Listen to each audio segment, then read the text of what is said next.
Iran আর ইসরায়েলের মধ্যে যে কোনো সময় একটা নতুন যুদ্ধ শুরু হয়ে যেতে পারে। আর অন্যদিকে মোসাদের ব্যাকডোর নেটওয়ার্ক হ্যাক করে ইরান একটা বড় ঝটকা দিয়েছে। এই মুহূর্তে এই দুটি বড় খবর যা আমি এক এক করে আপনাদের সামনে তুলে ধরতে চলেছি। আপনারা দেখছেন এটাই রিয়ালিটি, আর আমি আপনাদের সাথে আছি অনুপ বিশ্বাস। প্রিয় দর্শক, প্রথমেই বড় খবরটা মন দিয়ে শুনুন। ইরান আর ইসরায়েলের মধ্যে পরবর্তী যুদ্ধটা এখন শুধু সময়ের অপেক্ষা। এই যুদ্ধ যে কোনো সময় শুরু হয়ে যেতে পারে। একদিকে ইরান ইসরায়েলের দিকে তাক করে মিসাইলের পাহাড় তৈরি করে ফেলেছে, আর এটাই সেই কারণ যার জন্য ইসরায়েলও যে কোনো সময় ইরানের উপরে হামলা করতে পারে। নিউ ইয়র্ক টাইমসের একটি টাটকা রিপোর্ট যা গতকাল 10ই নভেম্বর 2025 প্রকাশিত হয়েছে, আর এই খবরটা সমস্ত ইসরায়েলি এবং বিশ্বের অন্যান্য সংবাদপত্রগুলো প্রথম পাতায় জায়গা দিয়ে পরিস্থিতি আরও গরম করে তুলেছে। এখন এই রিপোর্টটা কি সত্যি ইরানের যুদ্ধের প্রস্তুতির উপর ভিত্তি করে তৈরি, নাকি ইসরায়েলের জন্য আরও একটি যুদ্ধের অজুহাত, সেটা এখনই বলা মুশকিল। কিন্তু কারণ যাই হোক না কেন, পরিস্থিতি আবার উত্তপ্ত হয়ে উঠেছে এবং সামনে একটা ভয়ঙ্কর লড়াই অপেক্ষা করছে। এবার এই রিপোর্টটা মন দিয়ে শুনুন দর্শক, কারণ এতে এমন সব তথ্য আছে যা আপনাকে অবাক করে দেবে। কিন্তু এটা শোনার সাথে সাথে ইরানের সেই সব বয়ানগুলোও মনে রাখবেন যা গত 15 দিনে হঠাৎ করে খুব বেড়ে গেছে এবং যেখানে ইসরায়েলকে ধ্বংস করে দেওয়ার হুমকি লাগাতার দেওয়া হচ্ছে। এই বয়ানগুলোই ইঙ্গিত দিচ্ছে যে কিছু একটা গন্ডগোল তো চলছে, যার আঁচ ইরানও পেয়ে গেছে। এখন আপনাদের যদি মনে থাকে, জুন মাসের যুদ্ধের ঠিক 1 মাস আগেও কিন্তু ইরানের তরফ থেকে এরকমই বয়ান আসা শুরু হয়েছিল। আচ্ছা, এবার আসল কথায় আসি, খবরটা শুরু করা যাক। দর্শক, গতকাল নিউ ইয়র্ক টাইমসে এই রিপোর্টটি ছাপা হয়েছে, আর নিউ ইয়র্ক টাইমসের উদ্ধৃতি দিয়ে সমস্ত সংবাদ মাধ্যম তাদের ফ্রন্ট পেজে ছেপেছে। এতে বলা হয়েছে যে জুন মাসে 12 দিনের যুদ্ধ হওয়া সত্ত্বেও ইরানের পরমাণু কর্মসূচি এখনও সুরক্ষিত আছে এবং ইরান এখন হাজার হাজার নতুন মিসাইল তৈরি করছে। মধ্যপ্রাচ্যের আধিকারিকদের মতে ইসরায়েল আর আমেরিকার হামলায় ইরানের ততটা ক্ষতি হয়নি যতটা দাবি করা হয়েছিল, আর এখন ইসরায়েল এবং ইরান একটি নতুন যুদ্ধের প্রস্তুতি নিচ্ছে যা যে কোনো সময় শুরু হয়ে যেতে পারে।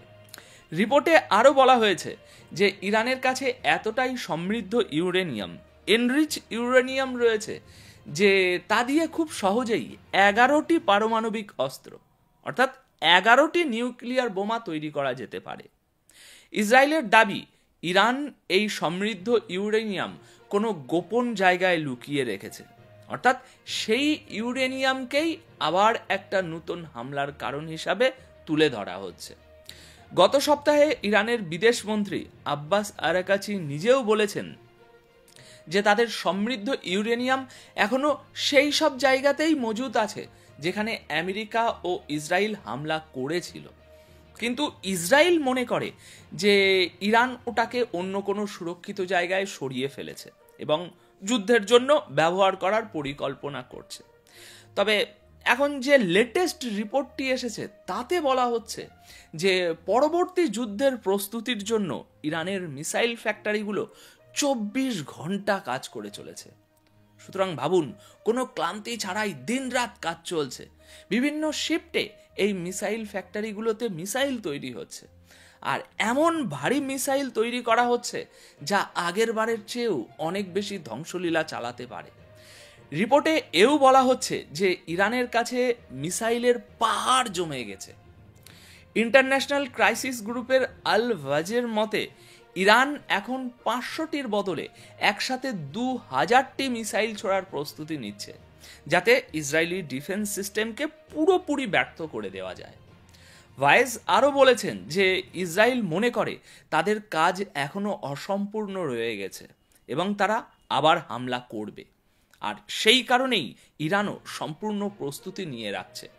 গতবার জুনে যে হামলা হয়েছিল তার রিপোর্ট ইরান নিজেই দিয়েছিল, তখন 500টি মিসাইল ছোড়া হয়েছিল, আর এখন বলা হচ্ছে ভাই 2000 মিসাইল দিয়ে এবারের হামলা হবে। দর্শক, ইসরায়েল আর আমেরিকার মধ্যে কূটনৈতিক প্রচেষ্টা ব্যর্থ হয়েছে, আর 2015 সালের পারমাণবিক চুক্তিও এখন শেষ। গত সপ্তাহেই ইরানের সর্বোচ্চ নেতা আয়াতুল্লাহ আলী খামিনি বলেছিলেন যে যতক্ষণ আমেরিকা এই জায়নবাদী শক্তিকে সমর্থন করবে এবং আমাদের এলাকায় হস্তক্ষেপ করবে, ততক্ষণ আমেরিকার সাথে কোনো রকম সহযোগিতা বা কথাবার্তা সম্ভব নয়। নিউ ইয়র্ক টাইমসের এই রিপোর্টে আরও দাবি করা হয়েছে যে ইরানের উচ্চপদস্থ আধিকারিকরা দুটি ভাগে বিভক্ত। কিছু মানুষ আমেরিকার সাথে চুক্তি করতে চান যাতে দেশের মুদ্রাস্ফীতি এবং জলের অভাবের মতো সমস্যাগুলোর সমাধান করা যায়, আর অন্য একটি দল লড়াই করাকেই সেরা রাস্তা বলে মনে করে। এই রিপোর্টে ইরানের এই দুটি ভিন্ন চিন্তাধারার কথা উল্লেখ করা হয়েছে, কিন্তু দুই দলের মধ্যেই একটা বিষয়ে মিল রয়েছে, আর তা হলো ইসরায়েলের সাথে পরবর্তী যুদ্ধটা আর এড়ানো যাবে না। এই যুদ্ধ হবেই এবং খুব শীঘ্রই হবে। দেখুন, জুনের যুদ্ধে ইরান ইসরায়েলের উপরে 500টি মিসাইল এবং 1100টি ড্রোন নিক্ষেপ করেছিল। আপনারা সবাই টিভিতে সেই দৃশ্য দেখেছিলেন যখন তাদের আয়রন ডোম ফেল হয়ে গিয়েছিল। ওই হামলায় 32 জন ইসরায়েলি নাগরিক মারা গিয়েছিল এবং 3000 জন আহত হয়েছিল। তবে আমাদের এটাও মনে রাখতে হবে যে ইরানে 1000-এরও বেশি মানুষ প্রাণ হারিয়েছিলেন, যার মধ্যে আইআরজিসির কমান্ডার এবং বিজ্ঞানীরাও ছিলেন। আবার ওদিকে ইরানের শক্তিশালী মিসাইলের আঘাতে ইসরায়েলের 240টি বিল্ডিং এবং 2টি বিশ্ববিদ্যালয় বিরাট ক্ষতি হয়েছিল এবং 13,000-এরও বেশি ইসরায়েলি ঘরছাড়া হয়েছিল।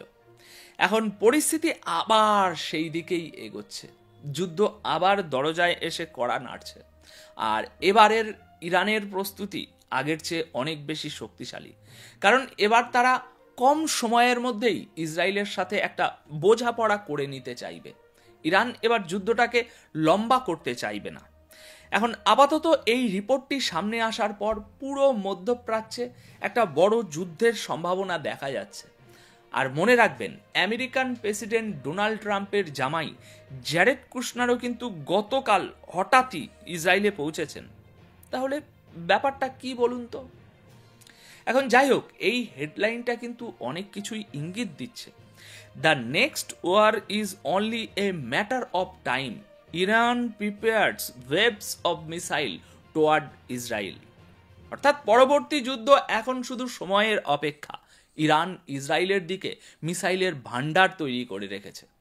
আশা করি এই খবরটা আপনাদেরকে কিছু একটা ভাবতে বাধ্য করবে। চলুন এবার পরবর্তী খবরের দিকে যাই। দর্শক, ইরান ক্রমাগত মোসাদের উপর চাপ বাড়াচ্ছে। তাদের ব্যাকডোর হ্যাকিং নেটওয়ার্ক ইরান ধ্বংস করে দিয়েছে বলে দাবি করা হয়েছে।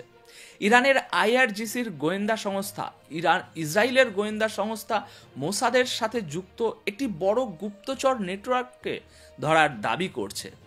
গতকাল 10ই নভেম্বরের রিপোর্ট অনুযায়ী এই নেটওয়ার্কটি ব্যাকডোর নামে কাজ করছিল, আর এর মাথা ছিল একজন ইরানি যুবক, যে সোশ্যাল মিডিয়াতে নিজেকে একজন ডাচ মেয়ে হিসাবে পরিচয় দিয়ে ইরানি মহিলাদের স্বাধীনতার সমর্থক হিসেবে দেখাতো।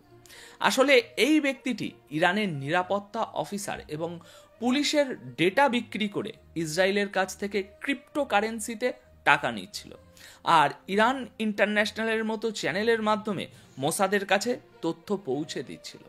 ইরান ইন্টারন্যাশনাল একটি শাহপন্থী চ্যানেল এবং আয়াতুল্লাহ খামিনির শাসনের বিরোধী বলে মনে করা হয়।